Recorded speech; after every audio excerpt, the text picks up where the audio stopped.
Olá pessoal, bem-vindos a mais um episódio do nosso Idor Podcast, como sempre com convidados muito especiais. Eu sou o Hermes Garcia, felizmente host desse podcast, acompanhado aqui pela Lívia. Oi Lívia. Oi Hermes, mais uma vez, tudo bem? Tudo bem. Hoje a gente está aqui nesse episódio com um convidado bastante especial. A gente está com o Ronald Fischer, ele é formado em psicologia e também é pesquisador do IDOR.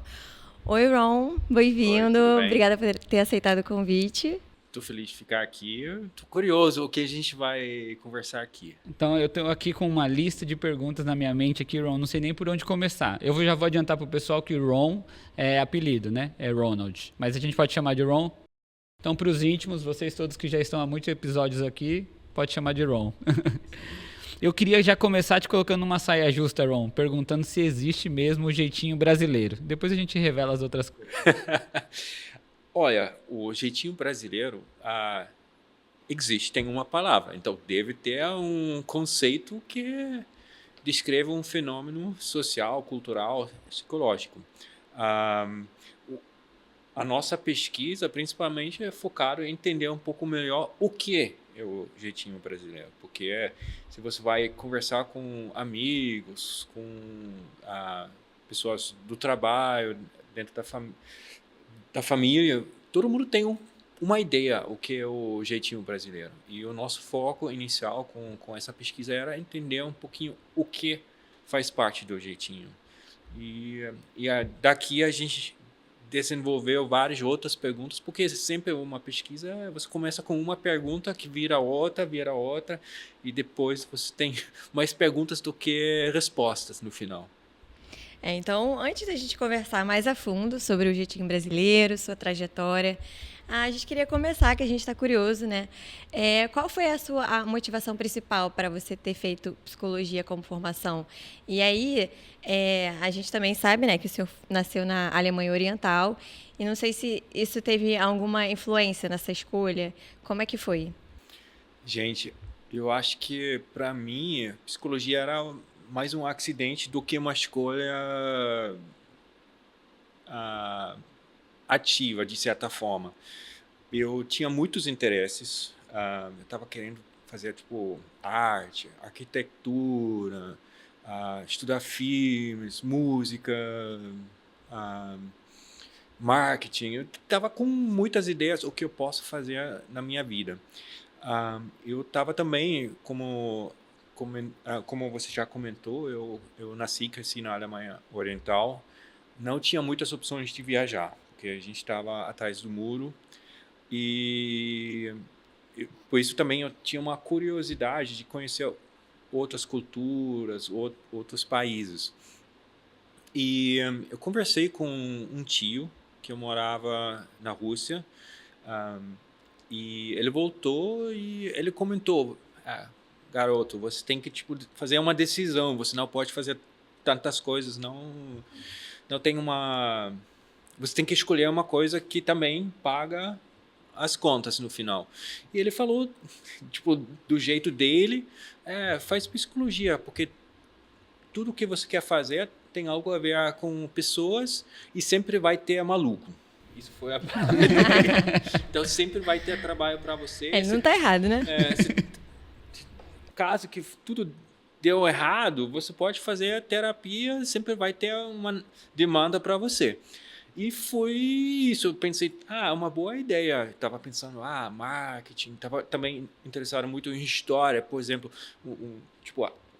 na Alemanha tem uma história bem complexa, com personagens complexas. Eu estava curioso como seria possível entender uma pessoa como Hitler. Por que ele fez aquilo? E tem outras personagens na história da Alemanha que eu achei muito interessante, entender um pouquinho essas motivações, as decisões das pessoas. Então eu pensei, caraca, verdade, psicologia é um bom compromisso, e depois eu posso decidir o que eu quero fazer de verdade na minha vida. Então, daqui, talvez, em 2, 3 anos, eu vou descobrir o que eu quero fazer de verdade e eu vou mudar. Brincadeira. Mas eu acho que foi isso mesmo, que a psicologia, para mim, foi um compromisso legal que poderia me dar vários caminhos no futuro. No final, eu decidi que psicologia mesmo é a coisa mais interessante, porque é interessante, tipo, pensar, estudar, conversar com outros humanos. Então a escolha da psicologia já foi pensando um pouco no comportamento do indivíduo, mas também já cultural do povo ali. Antes de começar a graduação, era algo que você já estava pensando. Sim, sim. Como falei, para mim sempre era uma coisa mais ampla. Lógico, você tem que conversar, entender uma pessoa, mas a pessoa está embutido, integrado dentro de um contexto social, cultural, econômico. E isso, para mim, sempre foi uma coisa que me interessia muito, entender um pouco essa interação entre o indivíduo, a cabeça, a mente de pessoa e todo o meu ambiente que está ao redor dessa pessoa. Porque minha formação, minha socialização, de certa forma, usando essa palavra que a gente usa bastante, traz muitas dinâmicas, bagagem que vem de um certo contexto, porque eu cresci em um lugar com várias restrições, com meus pais, por exemplo, a minha família eram imigrantes depois da Segunda Guerra Mundial. Então, sabe, tipo, você chega com uma bagagem. E como essa bagagem faz parte de você e determina, de certa forma, as suas escolhas na sua vida, que depois vira, tipo, um humano complexo, certo? Então, você tem essas questões individualistas da pessoa e você tem todo um contexto social, cultural, econômico. O senhor fez faculdade na Alemanha ainda? Então, eu comecei na Universidade de Leipzig, eu não sabia quando eu fui lá, foi a primeira faculdade da psicologia no mundo. E foi interessante porque quem fundou psicologia como uma disciplina acadêmica era o Wilhelm Wundt, que tinha uma mente muito mais ampla, falando muito sobre cultura, sobre o contexto social, que eu achei muito interessante. Essa história que eu consegui, tipo, participar de certa forma, foi muito legal e foi muito importante para mim também, porque abriu vários horizontes, várias formas de pensar sobre o contexto humano que era muito importante para mim. Por exemplo, se eu fosse estudar em outro lugar, talvez eu não teria essa visão ampla. Desculpa interromper, eu até ia perguntar isso, assim, eu quis saber se o senhor fez a faculdade na Alemanha justamente porque queria entender se nessa época já existiam esses estudos que você tinha interesse. Então, pelo que eu entendi, esse interesse surgiu mesmo dentro da faculdade que tinha esse campo, né, de estudo, para entender um pouco da cultura, do comportamento. Então, isso que foi talvez uma escolha menos consciente no início, mas me interessou muito. Como eu falei, eu cresci atrás do muro, a gente não tinha muitas opções de viajar, sempre para mim foi uma motivação muito grande, eu estava querendo viajar. Até, por exemplo, na escola, sabe? Tipo, com um garoto de 7 anos, você tem que, tipo, escrever. Nessa época era tudo regulado, controlado. Então eu escrevi uma carta, todo mundo precisava escrever uma carta sobre os nossos sonhos. Eu escrevi: eu quero viajar pelo mundo inteiro. E a ideia era a gente coloca a carta numa parede para todo mundo ver. Todas essas cartas apareceram, menos a minha. Ai, meu Deus. sabe, essas coisas ali, tipo, marcam a gente. E para mim foi uma coisa que sempre eu estava querendo viajar. Eu entrei na faculdade na Alemanha. Eu comecei a buscar um pouquinho sobre as opções de pesquisa transcultural, tipo, entender um pouco os processos, as dinâmicas culturais, a interação entre mente e a cultura. E eu vi que não tinha opção na Alemanha nessa época. Então eu comecei a procurar outras opções. Encontrei um professor na Inglaterra que escreveu o primeiro livro dentro da psicologia social sobre cultura. nessa época era tipo o início de internet, e-mail, enfim, eu mandei uma mensagem para ele, ele falou sim, eu aceito alunos, e eu comecei a procurar opções para viajar para a Inglaterra para estudar com esse professor. Isso foi a minha entrada na linha de pesquisa transcultural ou psicologia cultural, de certa forma. E aí, disso, mais velho um pouquinho, você vai para a Inglaterra com quantos anos, Ron? Então, eu entrei na faculdade com, acho que 18 anos e com... Peraí, agora eu preciso pensar. Eu estudei com 21 anos, eu fui para a Inglaterra. Mas aí você vai para uma especialização, é isso? Então, eu ganhei uma bolsa, eu procurei opções, porque eu não tinha condições de viajar para a Inglaterra.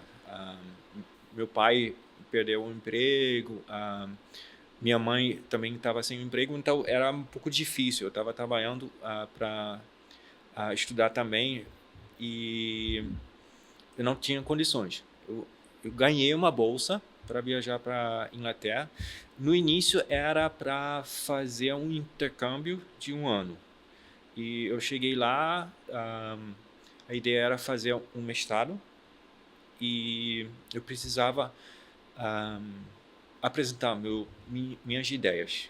E o professor era excelente, sabe? Tipo, de certa forma, tipo, dá liberdade para você desenvolver o seu projeto, que eu acho que é muito legal, porque hoje em dia muitas vezes você está condicionado, né? Você pode fazer aquilo e nada mais, mas ele falou, você, tipo, de certa forma, para mim era excelente, porque eu já estava tipo com essa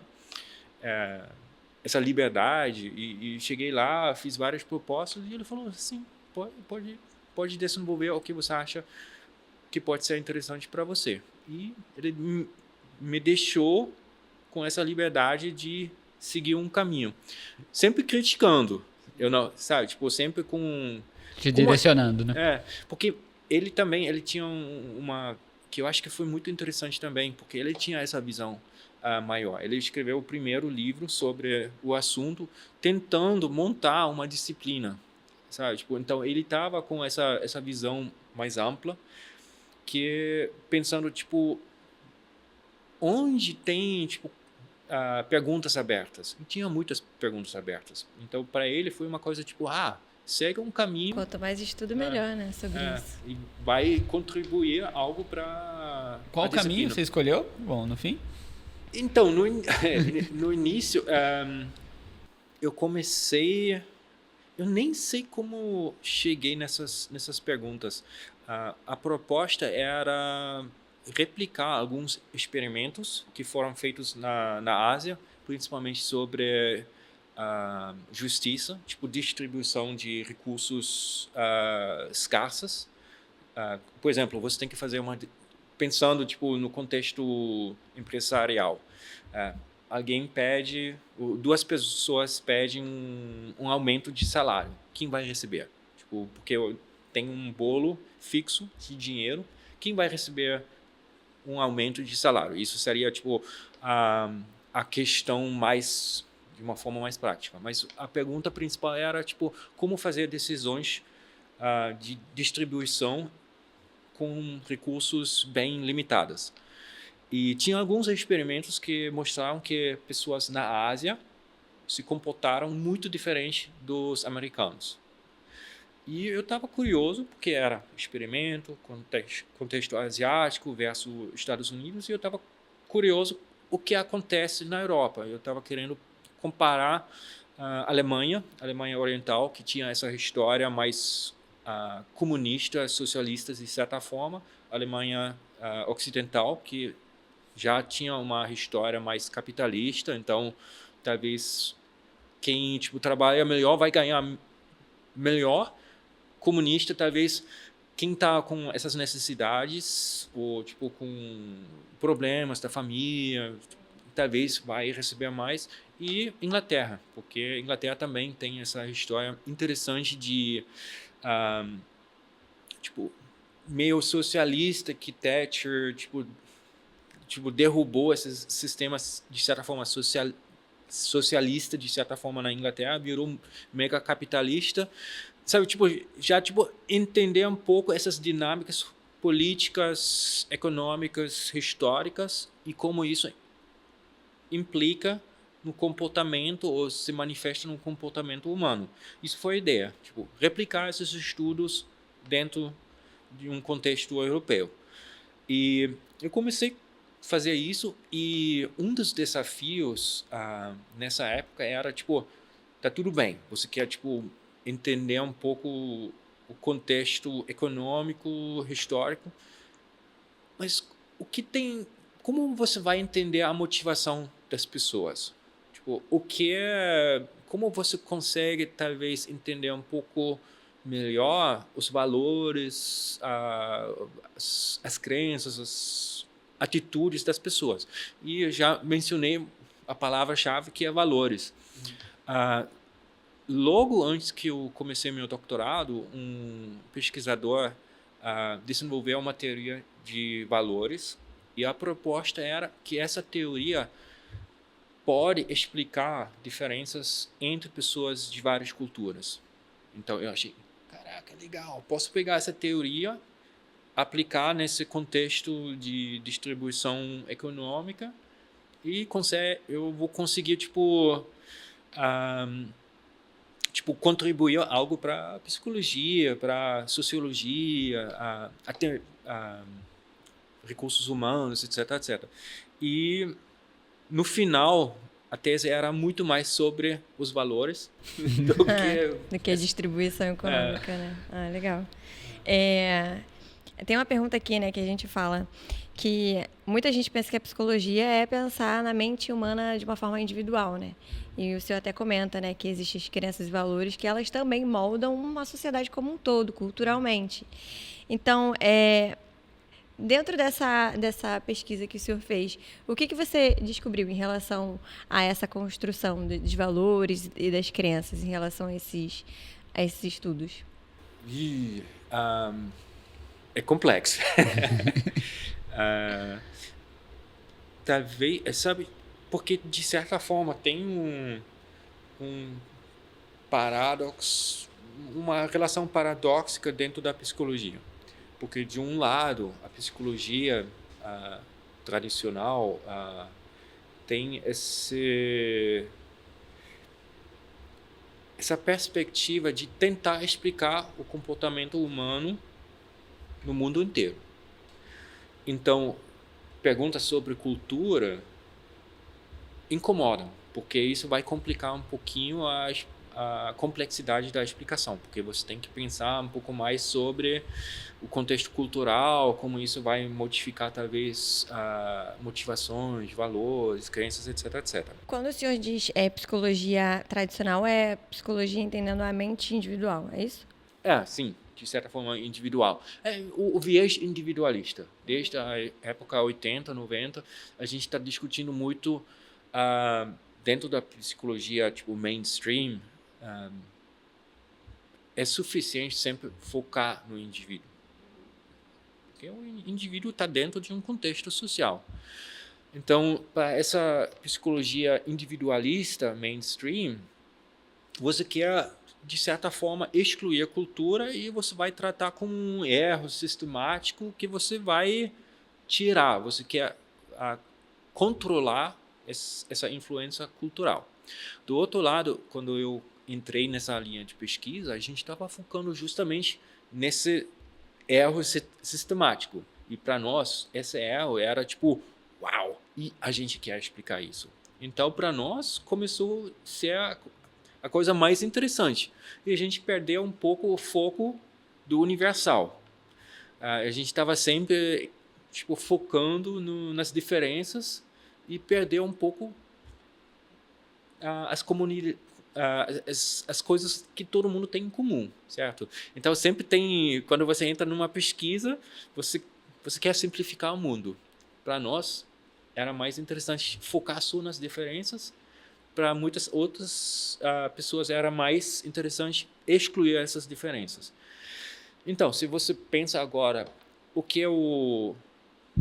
Como tudo isso... Como podemos resolver essas visões?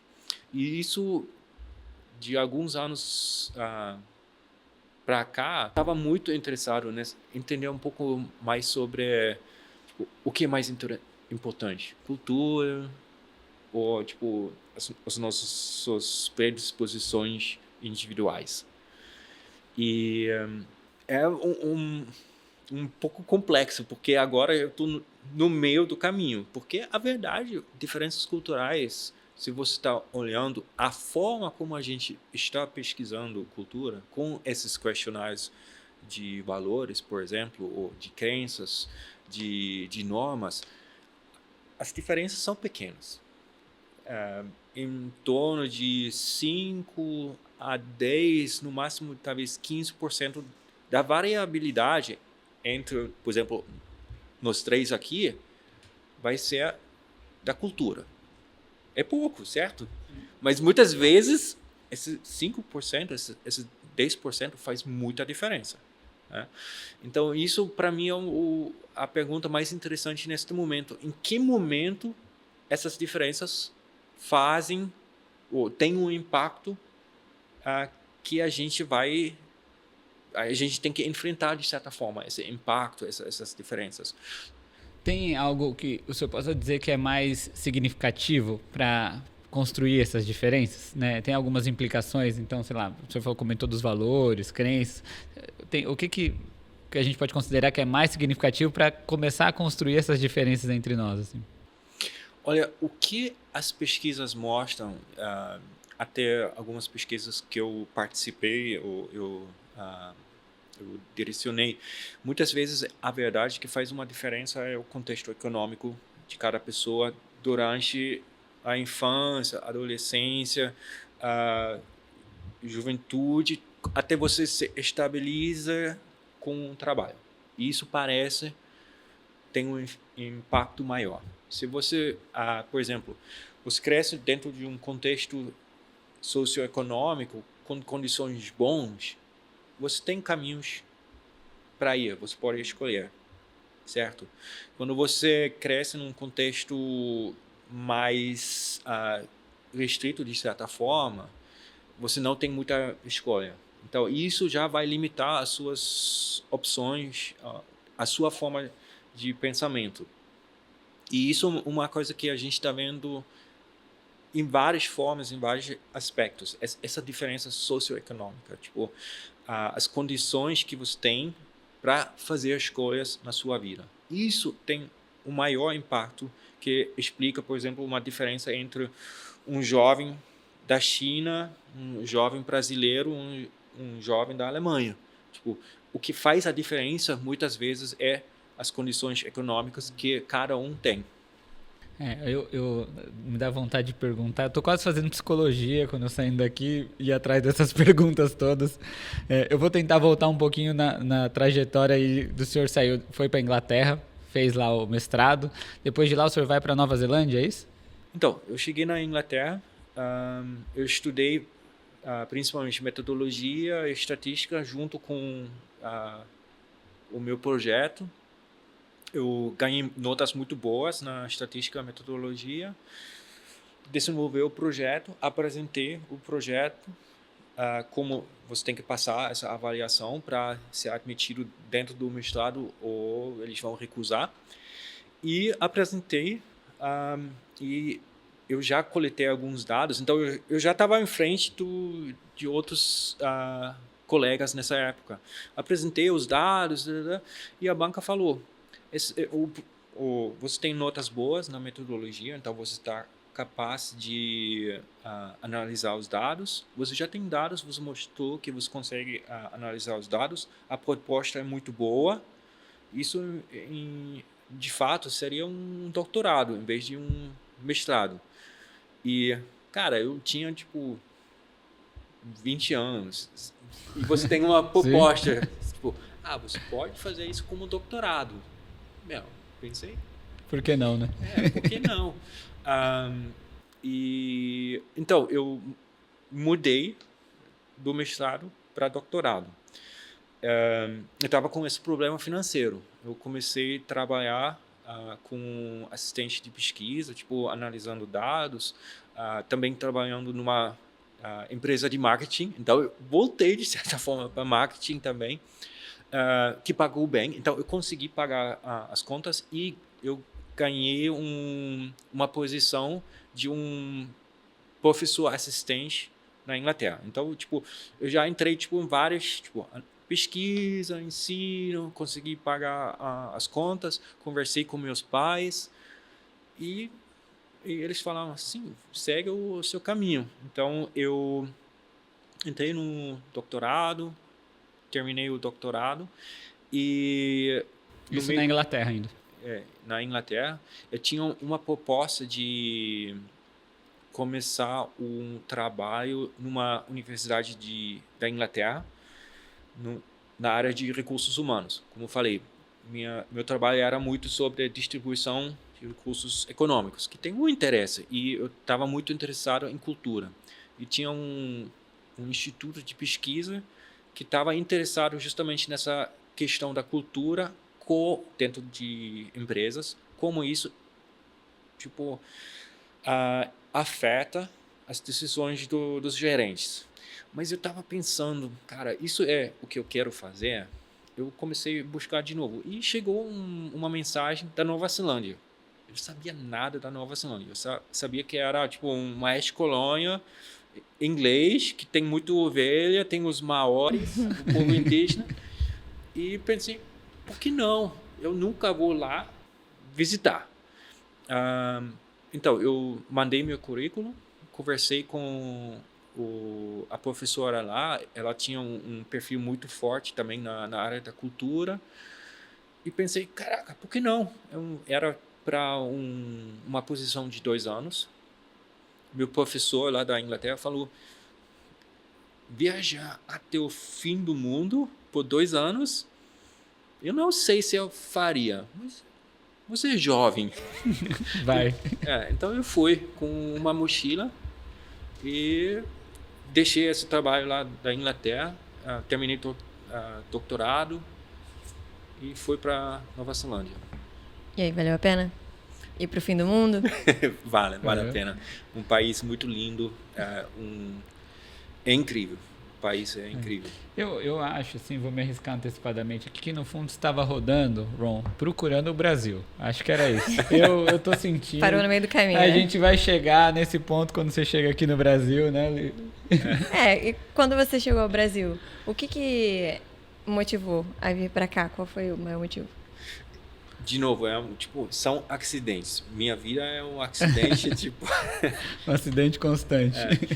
Como eu falei, eu estava muito interessado em música. Eu também gostei muito de dançar. Já na Alemanha. E não tinha muitas opções lá. Mas eu tocava numa banda. E eu também fiz um pouco de artes marciais. Quando eu cheguei na Inglaterra, comecei a fazer a salsa, essa dança. E tocava com amigos numa banda, tipo, muito ruim, mas, sabe, tipo, jovem. Isso é relativo. Tocava o quê, relativo. Ron? O que tocava? Bateria. E eu tava ainda fazendo artes marciais. E um amigo falou, cara, você tem que experimentar essa coisa chamada capoeira. Porque você gosta de música, você gosta de dança, você gosta de... É uma mistura, marciais. né? E eu já vi ele fazendo isso, eu sempre estava brincando com ele. Você está tentando pegar moscas. Eu estava brincando com ele. Mas eu fui para uma aula uma vez e eu adorei. Eu amei. E eu acho que isso foi o primeiro contato com o Brasil. Também eu estava dentro de um hostel, dentro no primeiro ano do doutorado, com o pessoal do mundo inteiro. Teve muitos africanos, Angola, África do Sul, brasileiros, pessoal do México. Então, para mim, tipo, também era abrindo várias portas para o mundo. E eu depois de começar com a capoeira, eu estava muito curioso, tipo, como seria, tipo, capoeira? Eu também não sabia muito sobre o Brasil, sabe? Porque na época, quando eu estudei todo esse mundo da psicologia transcultural ou cultural, era focada para a Ásia. Então, na minha cabeça, eu sempre estava pensando, em um momento eu vou para a China, para o Japão, porque toda a pesquisa estava focada na China, até tipo questões econômicas. Como eu já falei, eu sempre estou tentando tipo vincular com dinâmicas mais macro. Então, todo mundo estava focando nessa época no China, Japão, porque ali era tipo o, o miraculo tipo econômico nessa época era lá. Então eu sempre estava com essa visão para a Ásia. E então eu não estava pensando em viajar para o Brasil.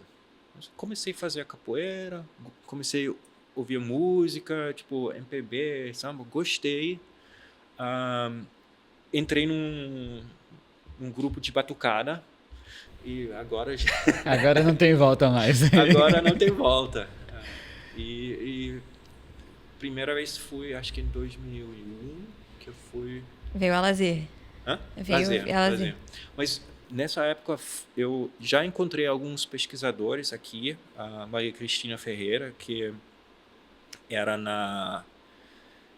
no Universo, na Universo, era também Gama Fio, depois Universo. Conversei com ela, ela também tinha essas perguntas sobre cultura, psicologia, então em 2001 já começou um pouco esse interesse, tipo, para estudar um pouco mais o Brasil, porque eu fui eu fui para Bahia, fui lá no sul, eu já percebi, caraca, é um país enorme, muito diferente. Se você compara Bahia lá no No sul, né?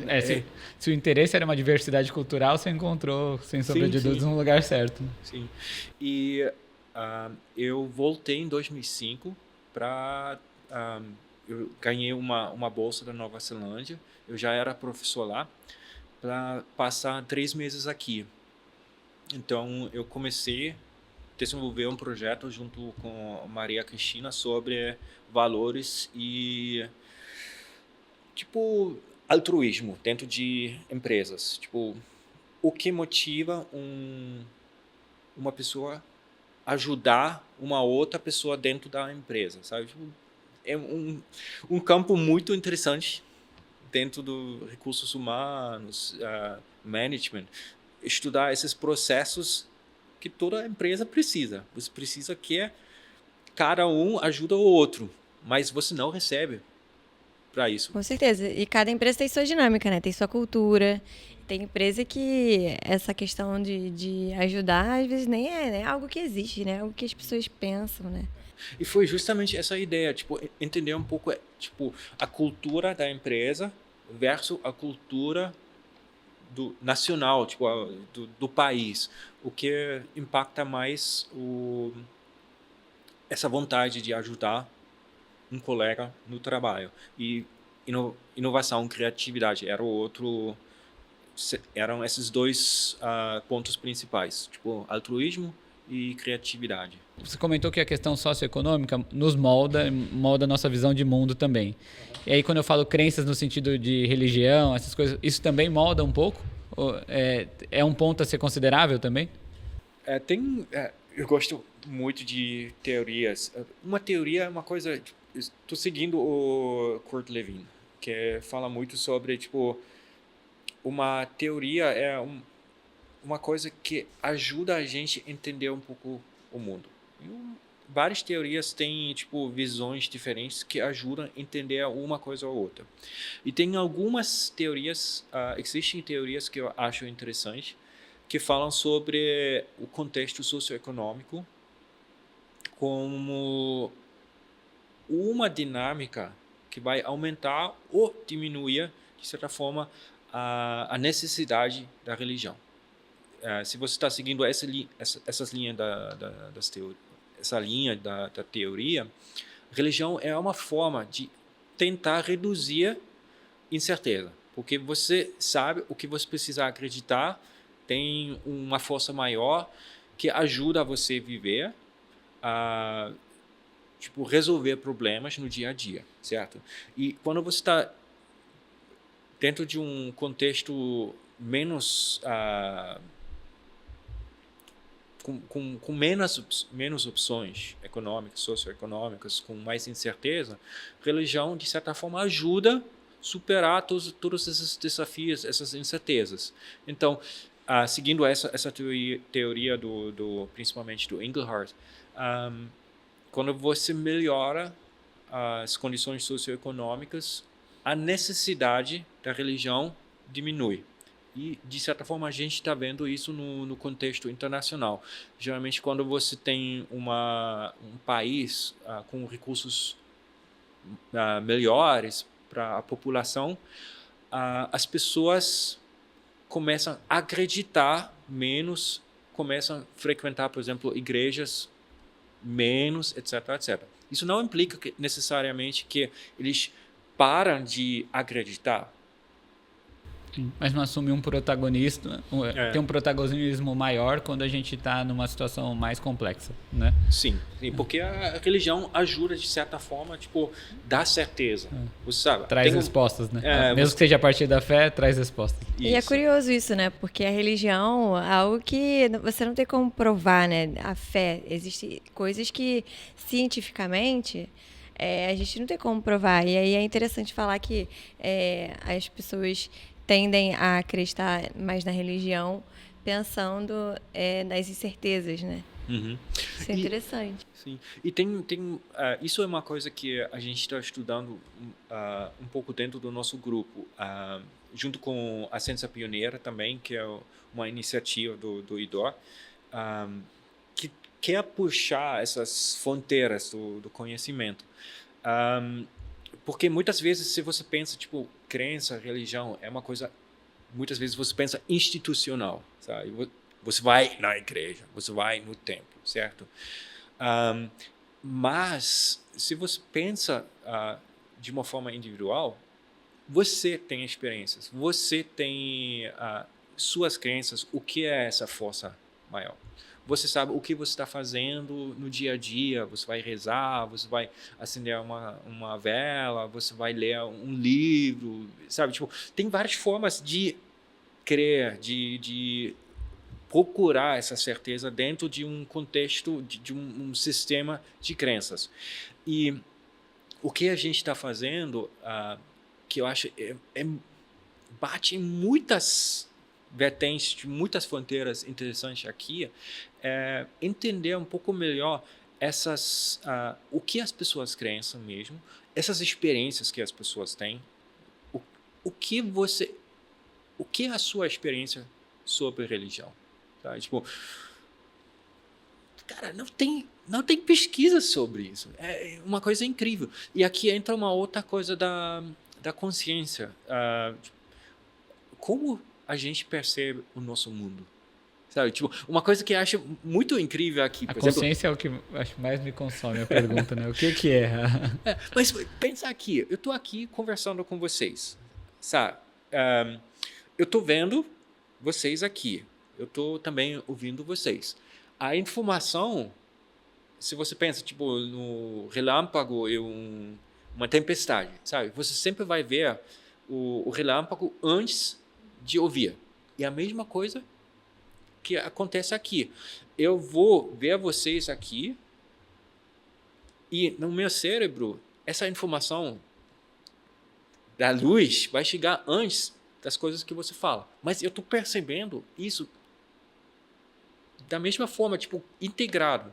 Então, tipo, eu estou agindo no tempo real, mas percebendo, tipo, no passado. Se você pensa, tipo, consciência é essa pergunta, como é possível interagir, mas eu estou, tipo, integrando todas as informações no passado, mas eu estou agindo agora no tempo real. Como é possível, sabe? Tipo, e aqui entram várias questões interessantes se você pensa, tipo, experiências. pensando, tipo, essas coisas que aqui entram na psicologia, na psiquiatria, tipo, ouvir vozes, ou, tipo, ter visões, alterações no sistema sensorial. Você sente, ai, caraca, alguém me tocou aqui, mas ninguém está aqui, por exemplo. Como podemos explicar isso? Isso eu acho que é uma pergunta bem fundamental sobre o nosso sistema cognitivo sensorial e a integração tudo dentro de um sistema consciente. E além disso tem todas essas questões, as nossas crenças. Como, sabe, tipo, aqui eu acho que entra essa questão da religião. Se você tem um sistema de crenças que explica certas alterações sensoriais de uma forma, você vai ter uma comprovação, de certa forma, que existe algo maior que você está experienciando agora. Se você não tem isso, talvez você vai sentir com muita ansiedade e você pode entrar num estado de ansiedade, depressão, quadro clínico, ou você pode talvez pensar, caraca, eu tenho uma habilidade enorme, eu vou virar super homem, sabe? Tem várias formas como você pode, tipo, integrar essas experiências sensoriais dentro de um seu eu de uma forma completamente diferente, dependendo das crenças, dos contextos sociais, culturais, religiosos que você está vivendo, que você está sabendo, de certa forma. Bom, eu vou. A gente começou falando do jeitinho brasileiro, só para não fugir muito, É. né? A gente Senão a está gente vai se viajando aprofundar bastante, aqui. né? Então, para a gente voltar e não deixar o pessoal também sem resposta, primeiro eu queria que o senhor dissesse o que levou o senhor a ficar no Brasil, né? Já há tanto tempo. Embora que eu estou vendo tem muitos motivos, mas se tem alguma... Depois a gente se aprofundar um pouquinho, falar um pouquinho do jeitinho brasileiro também, que acho que é importante. Olha, o que aconteceu, como eu cheguei aqui no IDO é também um acidente muito legal também. Eu fui para Natal participar em um congresso da psicologia evolucionista. E ali encontrei a Patrícia Bado e o Thiago Butolini. O Thiago Butolini estava fazendo um mestrado lá em Natal. A Patrícia já estava, eu acredito, já estava fazendo doutorado aqui do IDO. Congresso, a gente encontra muitas pessoas, a gente conversa e a Patrícia falou, do jeito dela, bem carioca, caraca, você tem que passar no Rio, você tem que falar com o meu chefe, o jeito, cara, maneiro, vai lá falar com ele.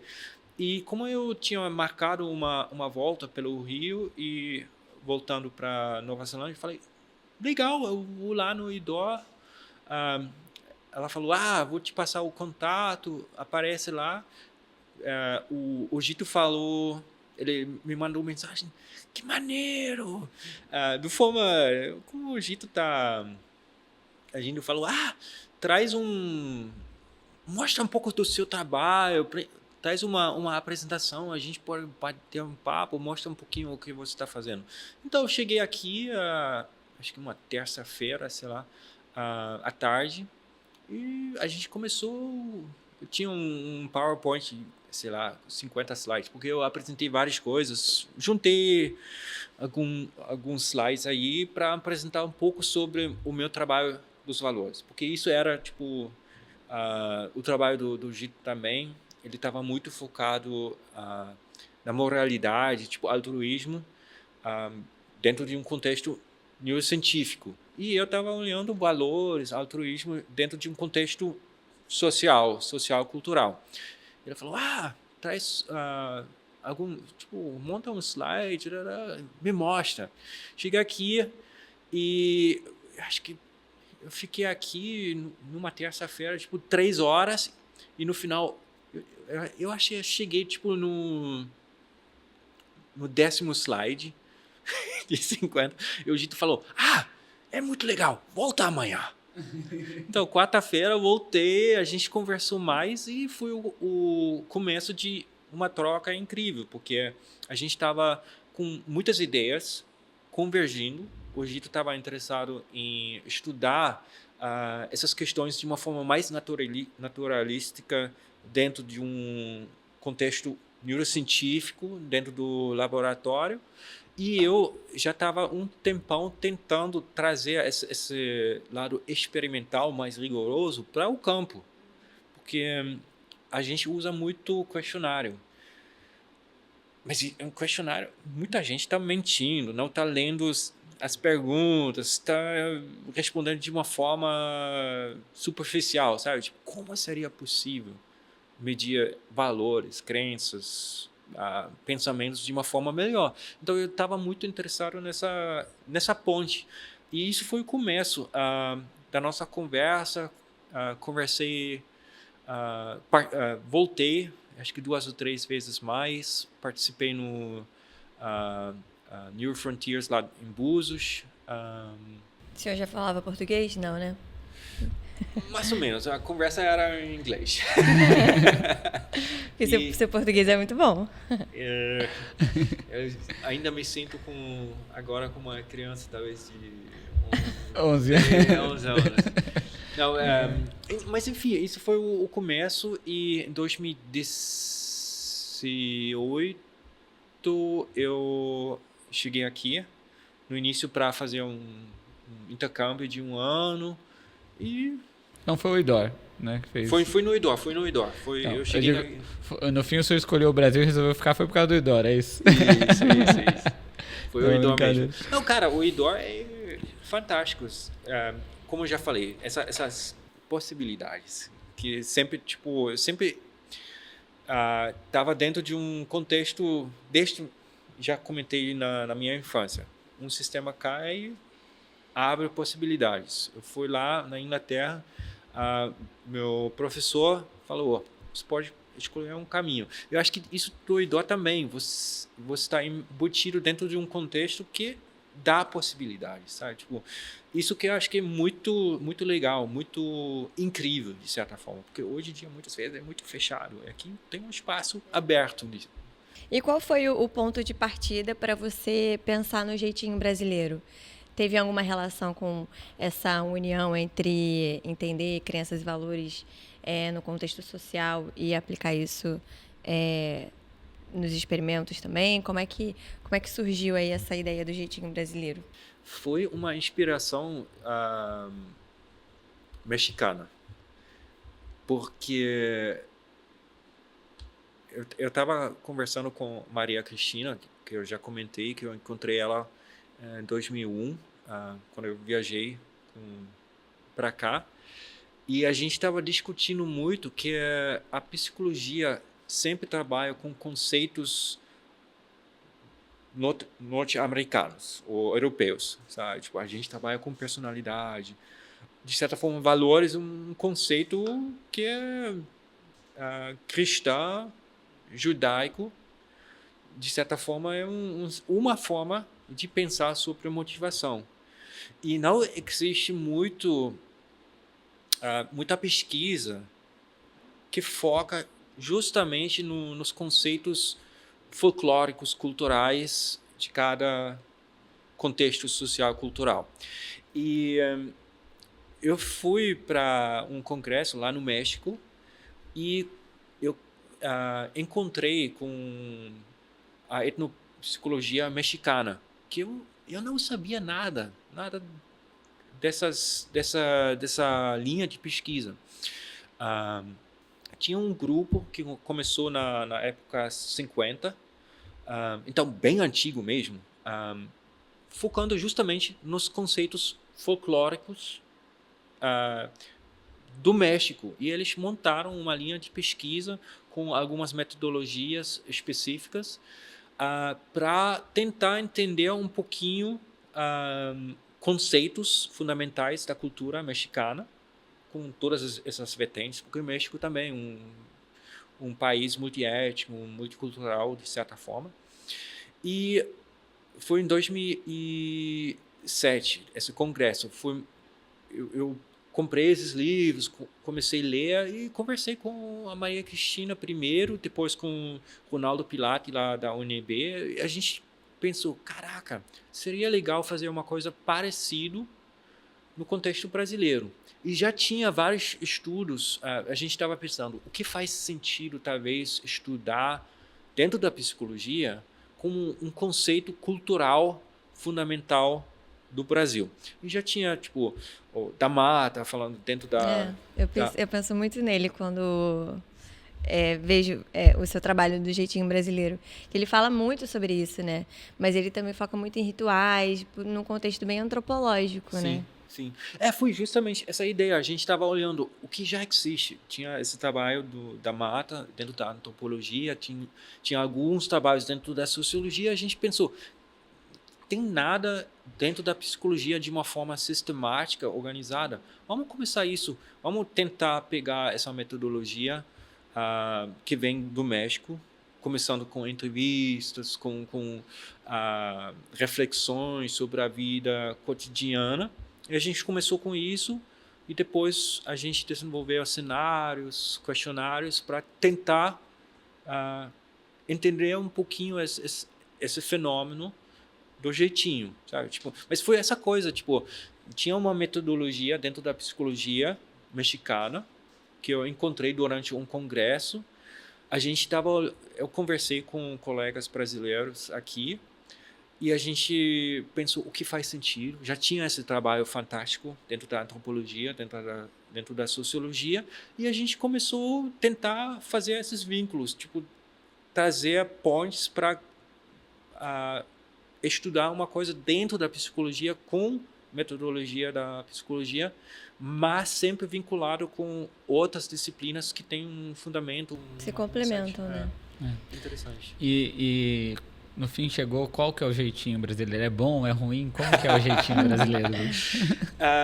Então, eu acho que um dos nossos recados principais nesse contexto do jeitinho jeitinho são várias coisas. O que a gente identificou, no mínimo, tem 3 versões do jeitinho. Um é a criatividade. Resolver problemas de uma forma criativa. Eu acho que isso é uma coisa fundamental do brasileiro, que eu acho fantástico. Essa possibilidade de resolver problemas com poucos recursos, enfrentar problemas no dia a dia de uma forma muito criativa, que eu acho muito bom. Esse lado eu acho que é fantástico. Tem o outro lado que é corrupção.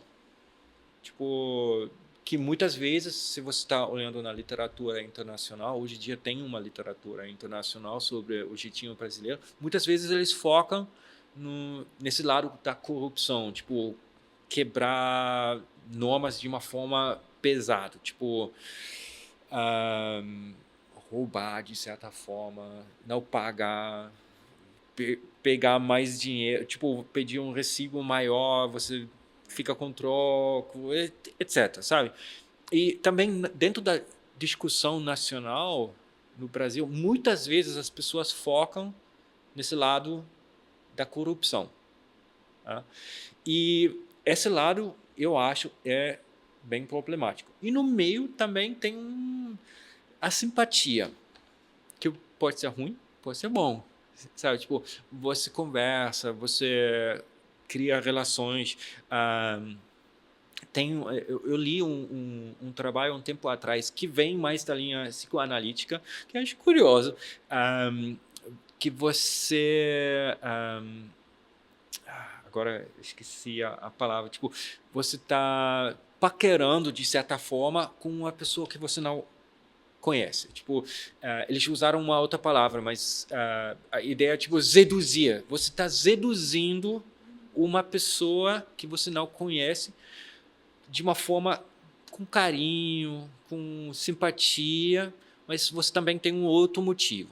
E aqui esse lá, tipo, tem a criatividade, tem a corrupção e no meio tem essa coisa de malandro, de simpatia, quebra de norma social, de uma forma para se aproximar. Para conseguir alguma coisa, né? E aqui eu acho que tem esse lado que está um pouco ambíguo, porque pode ser uma coisa legal.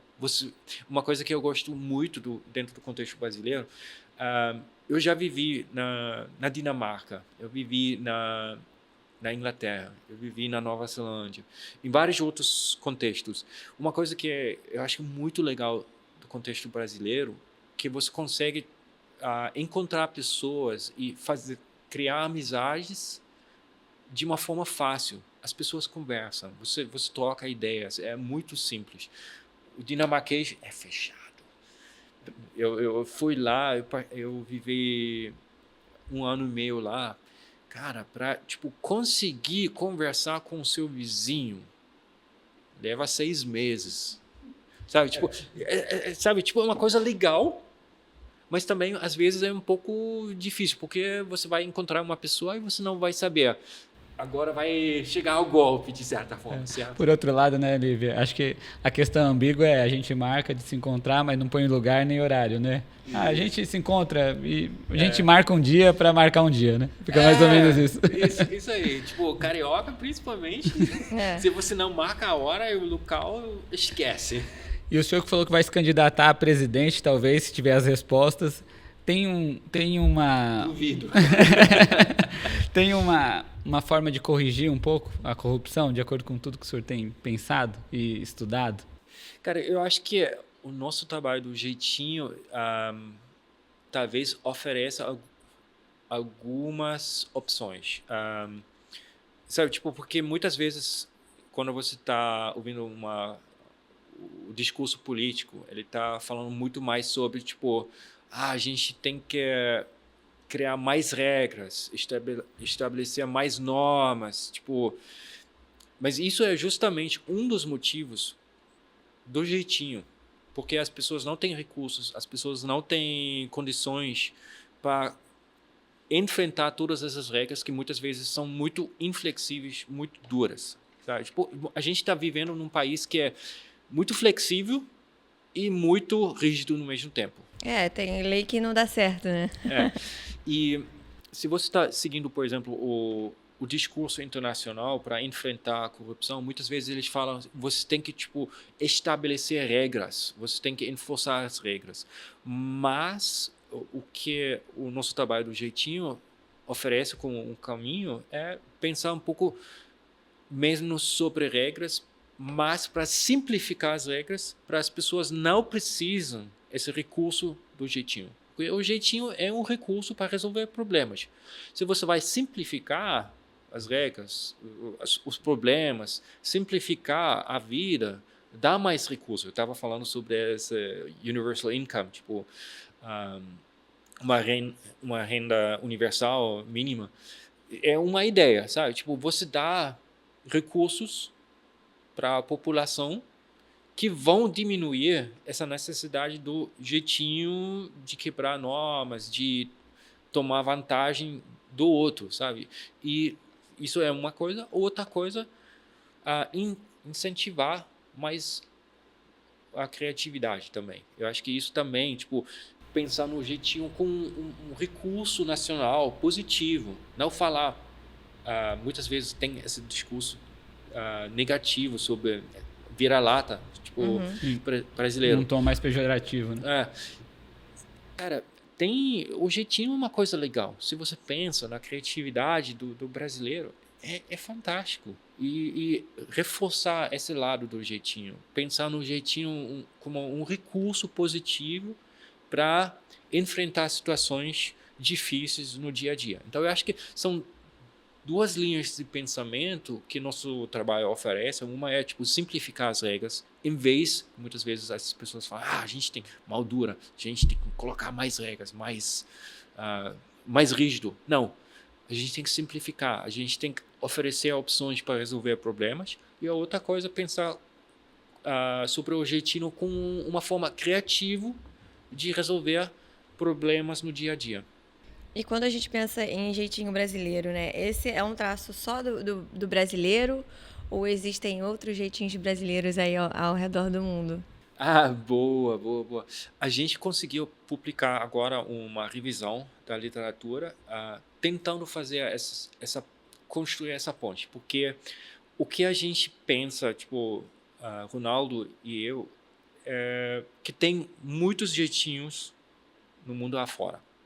Só que eles têm um sabor, uma constelação um pouco diferente, dependendo do contexto social, cultural, econômico, e também tem um nome diferente. Então, você vai no China, você vai ouvir de pessoas falar de Guanxi.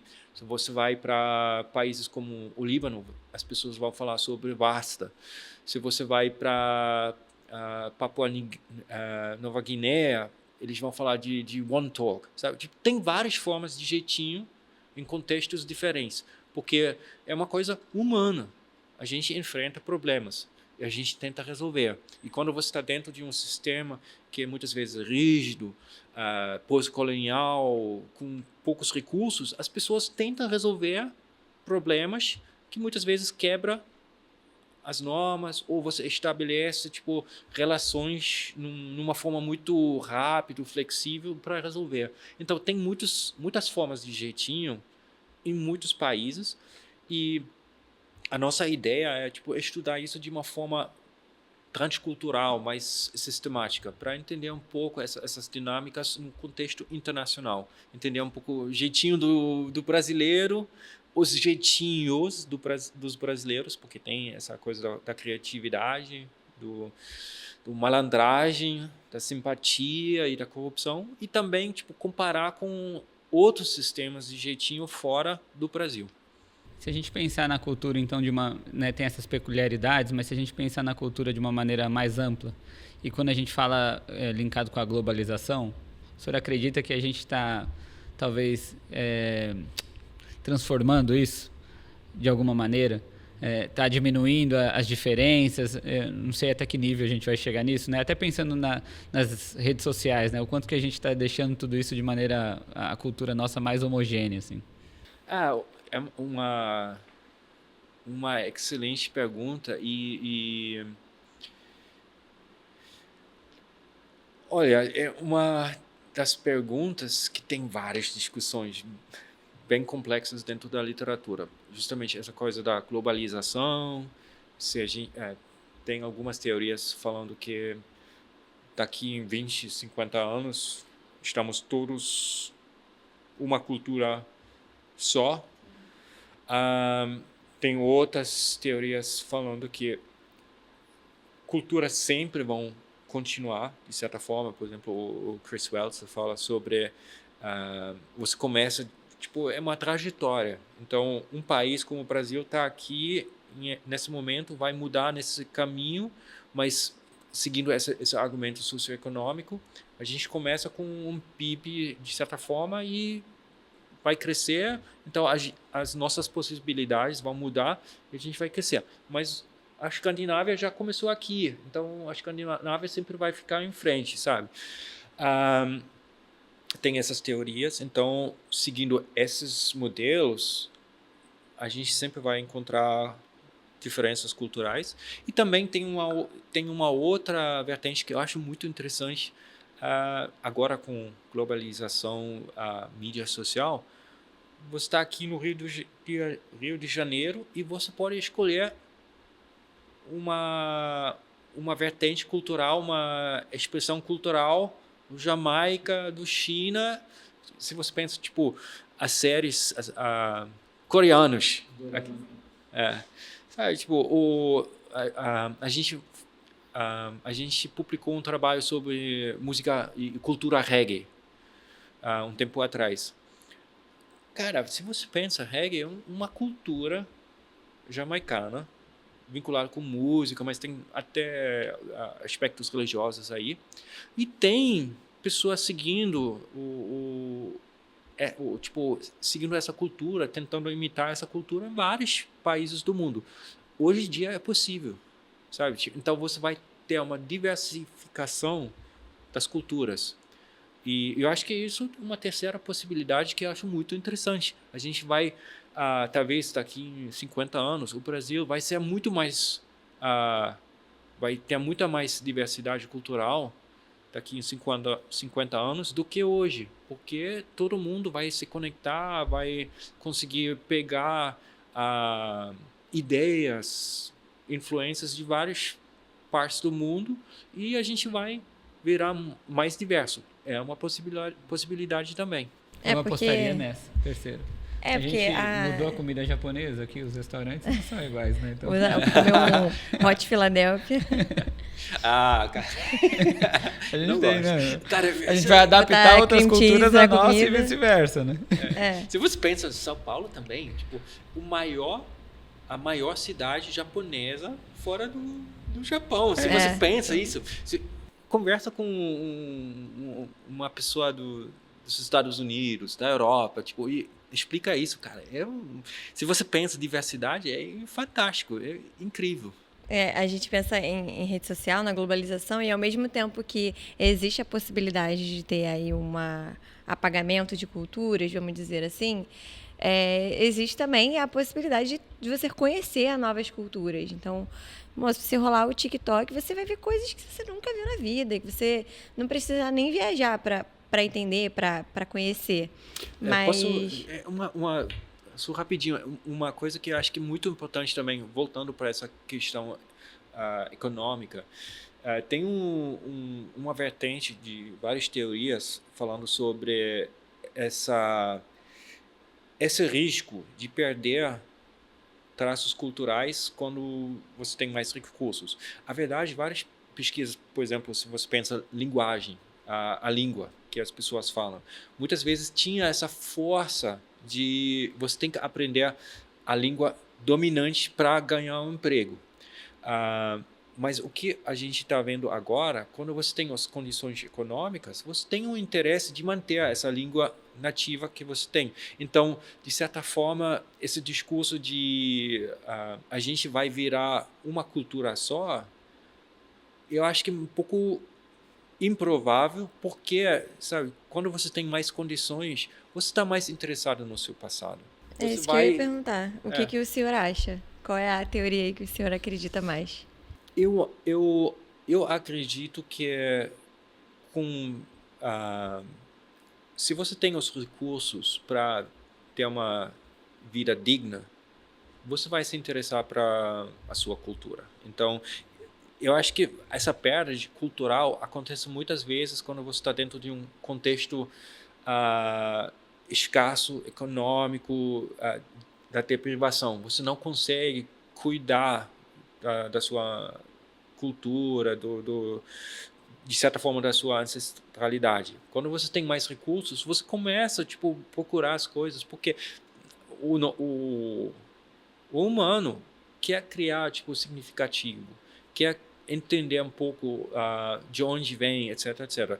E você precisa ter uma vida estável para fazer isso.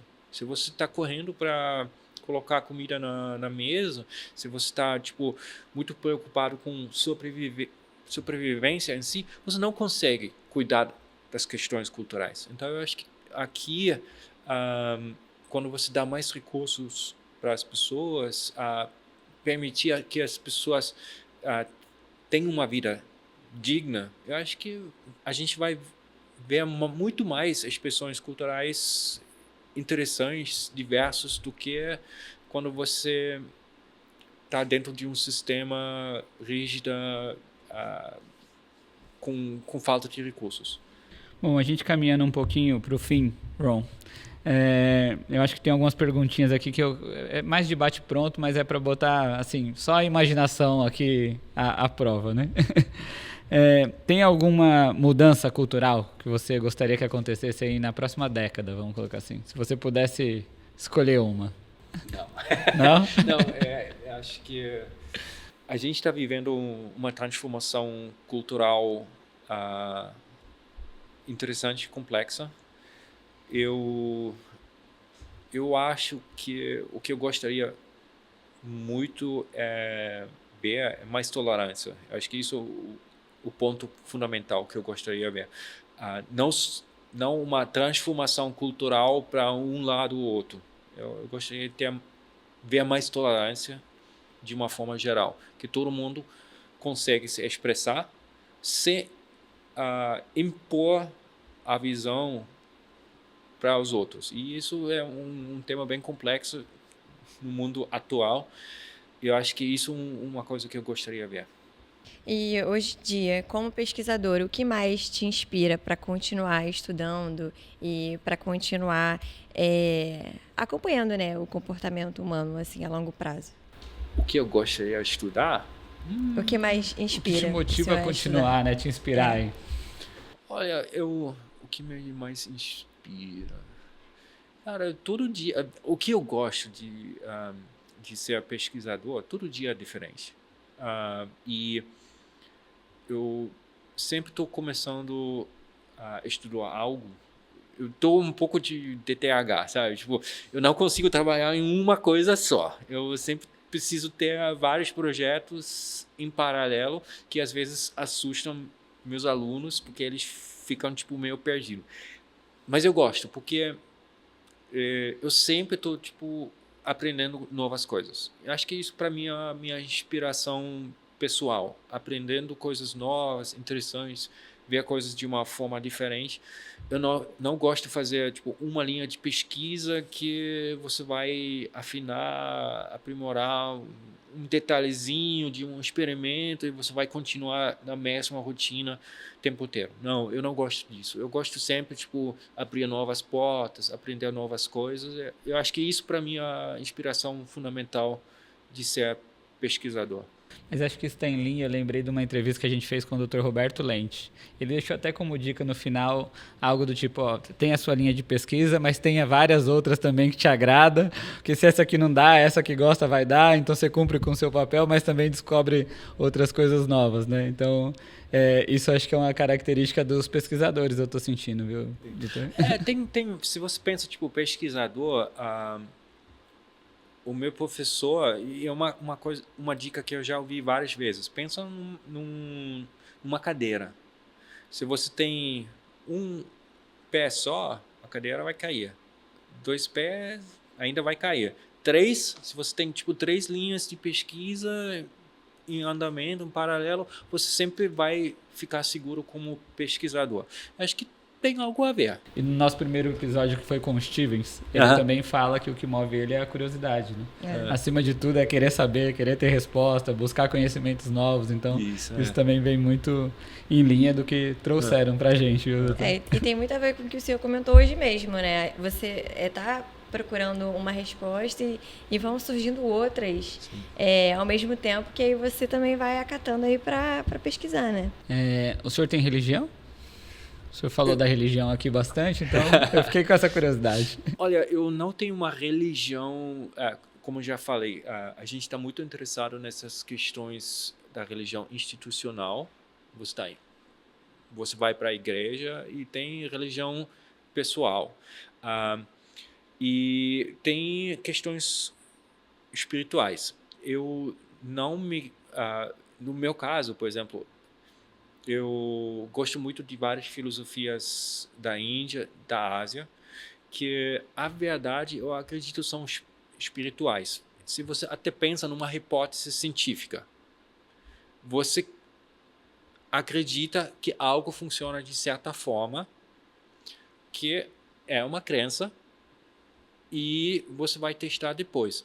E se você acredita que tem um sistema geral, tem algumas filosofias no contexto budista, por exemplo, se você acredita que tem regras físicas, por exemplo, isso já é igual a Deus, tipo, de certa forma, uma força maior que tem algumas regras que você consegue descrever usando pesquisa. Eu acho que é uma discussão bem interessante. O que é tipo uma força maior, um Deus versus uma realidade que você tenta explicar pela pesquisa. Eu acho que eu estou nessa vertente de espiritualidade, tipo, acreditando que a gente tem algo para explicar com pesquisa. E aqui já entra essa pergunta. É uma força maior? Para mim não é uma força maior, mas tem regularidades que a gente consegue descrever. E aqui a fronteira entre tipo, o que é ciência, o que é espiritualidade é muito tênue, de certa forma. Isso é verdade. Se você pudesse deixar uma mensagem para as gerações futuras que estão pensando em fazer psicologia como formação, qual seria aí essa mensagem? Eu acho que tem a primeira coisa, talvez duas coisas. A primeira coisa, muitas vezes, quando você ouve psicologia, as pessoas pensam igual o meu tio. Vai ter pessoas com necessidades de terapia, então essa linha clínica. Mas se você está olhando onde psicólogos trabalham, é em qualquer campo. Então, a primeira coisa, tipo, abrir a mente sobre o campo da psicologia. É muito mais amplo, muito mais diverso. A psicologia abre opções para entrar em vários mercados. Então, isso e abre visões para explicar várias coisas na vida. Por isso, estou dentro da psicologia até hoje, porque me ajuda a entender questões históricas, sociológicas, etc, etc. Eu acho que isso é a primeira coisa, tipo, sai um pouco, pensar um pouco mais amplo sobre psicologia. É mais do que a clínica. A clínica é muito interessante, muito importante, mas tem muitas opções a mais. E vinculado com isso, você tem que encontrar o que você gosta. Eu acho que isso é outra coisa, tipo, a curiosidade, mas também, tipo, estudar e pegar opções na vida. Como eu expliquei no meu caso, tipo, minha vida é um acidente, mas eu sempre, tipo, abri uma porta, eu entrei e eu estava curioso e eu estava seguindo esse caminho que abriu na minha frente. Então, essa curiosidade e aproveitar oportunidades que se oferecem. Acho que muitas vezes, sabe, tipo, quando eu estou conversando com alunos hoje em dia, eles falam, caraca, mas não tem opção. Sempre tem, mas você tem que ter curiosidade e coragem de seguir uma opção. Eu acho que isso é, tipo, curiosidade com coragem e pegar as oportunidades que se oferecem. Muita coisa. Não, mas acho que ficou claro, sim. Ficou. Consegue, a gente queria uma indicação que a gente sempre pede no final de um livro, Ron. Caraca. Mesmo te pegando de surpresa diante de 1000 possibilidades, eu sei que é muito difícil escolher um, mas se não tiver não um livro, precisa ser necessariamente relacionado à psicologia. Cara, eu estou lendo atualmente, antes do café estar frio, uma série de livros, esqueci o nome do autor, é um japonês. Eu achei muito interessante porque é bem dentro da psicologia, fala sobre um café. Já conhecem essa não. Outra coisa, tipo, Biblioteca da Meia-Noite. Talvez você, tipo, vai na mesma linha. Tipo, Biblioteca da Meia-Noite é uma menina com depressão que tenta se matar e nesse meio termo entre a morte e a vida, ela entra numa biblioteca que conta todas as possibilidades da vida dela. E ela, tipo, consegue escolher cada livro, falando sobre um livro, eu acho que é bem interessante. Pega um livro e ela está entrando em várias possibilidades da vida dela e ela está aprendendo sobre as opções que ela tem e no final ela volta e escolhe a vida que ela estava querendo terminar. Eu acho que esse livro é muito interessante pensando em psicologia. E o outro, essa série antes do café estar frio, fala sobre esse café onde você pode ir e você pode viajar no futuro ou no passado para interagir com uma outra pessoa que está dentro do café. Então, muitas vezes são pessoas que entram lá para, tipo, se despedir do amigo que morre. Então, traz muitas essas reflexões sobre, tipo, as nossas escolhas na nossa vida e como podemos, tipo, no dia a dia, se você pensa, tipo, muitas vezes a gente não agradece os nossos amigos, sabe? E de repente acontece uma coisa, uma pessoa tem um acidente e morre. E você está, tipo, com essa vontade de voltar e, no mínimo, falar, tipo, cara, legal. Por que a gente não faz isso no dia a dia? São uma série de livros que acho livros pequenininhos, bem simples, muito, muito legal. Deixa você pensar. E esse outro também, acho bem psicológico, que acho que eles conversam um com o outro. E eu acabei de terminar a Biblioteca da Meia-Noite e estou no segundo livro desse café. Eu acho que muito legal. Muito Legal. bom. Acho que é isso, né, Lívia? É isso. Né? Ó, Ron, eu adorei. Ó, eu esticaria isso aqui. A Eu tarde tô quase inteira. entrando para psicologia, só para poder entender um pouco mais, procurar, enfim. A gente tem muita conversa, foi muito bom, inspirador. Né? Obrigado, acho que para os gente. nossos alunos aqui do IDOR, para o nosso público também, muito legal. Né? Então acho que foi isso, pessoal. Eu agradeço, viu, Ron, a presença, a disponibilidade, essa toda a paciência para explicar tudo isso para a gente também. Obrigado, É gente. E, gente, boa sorte com os estudos aí. Sempre vai ter um desafio ali, mas, cara, é a vida assim. A gente tem que ir em frente, tá bom? Tá certo. Muito obrigado, pessoal. Até o próximo episódio. É isso.